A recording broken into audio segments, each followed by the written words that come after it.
We're 5 days away from National Signing Day. To evaluate how SMU is doing during the second offseason for Chad Morris, we welcome Billy Embody of PonyStampede.com. Billy, right now many recruiting services rank SMU's class right around the 60s, maybe mid to low 60s. Is that okay? Is that bad? Are we undecided about it? I like where the class is at this point. If you look at a site called Rank by Offers, they actually list out all of the recruits that have offers and then rank the classes by them. And SMU's right at about 40 there, which is really, really good for this class. And the big thing about this class is it's addressing the needs of Chad Morris and Van Malone, the defensive coordinator, as well.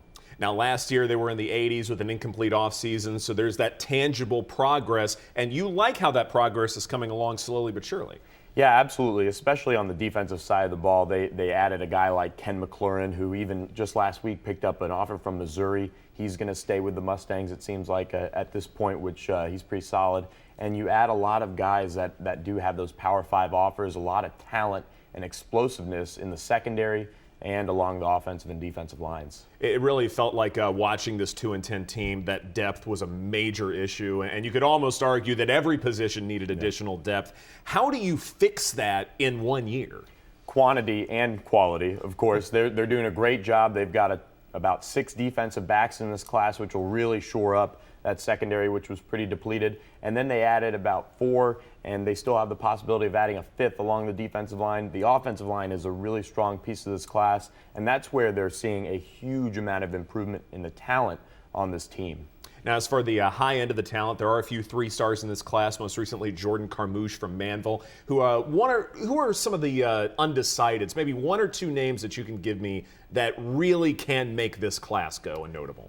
JT Williams is a JUCO target that they've got along the defensive line, a defensive tackle, former Denton Ryan kid who's actually officially visiting this weekend. He's the only official visitor. I think they're in a good position for him. And then 4-star wide receiver Audie Omotasho out of Plano East. He is an absolute stud. He'll decide on signing day from TCU, SMU, UCLA, Oklahoma State. I think it's a battle between TCU and SMU at this point.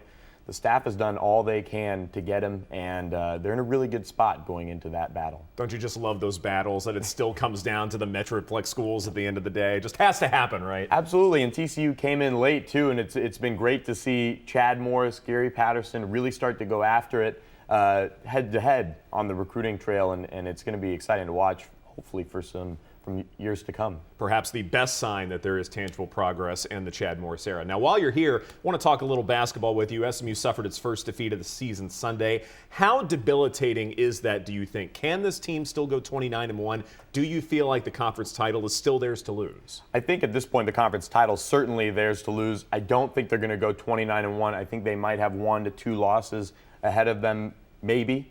They do get a Memphis team that they've played really, really well against in Moody Coliseum, especially on Saturday, tomorrow.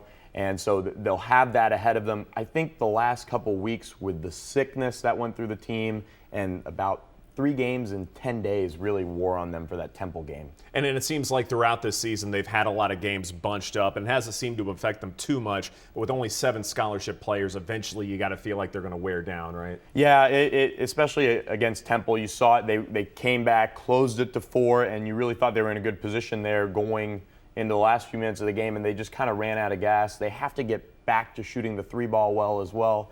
They just haven't been able to do what they did earlier in the season from beyond the arc too. And when you have senior leadership and that backcourt, you feel confident that things can still move in that progress offensively. Yeah, and Nick Moore, of course, is leading the way, and Shake Milton has kind of, been up and down here the last few games. He needs to get back to how he played earlier in the season. And then, of course, you've got Marcus Kennedy and Jordan Tolbert in the front court who've been playing really well.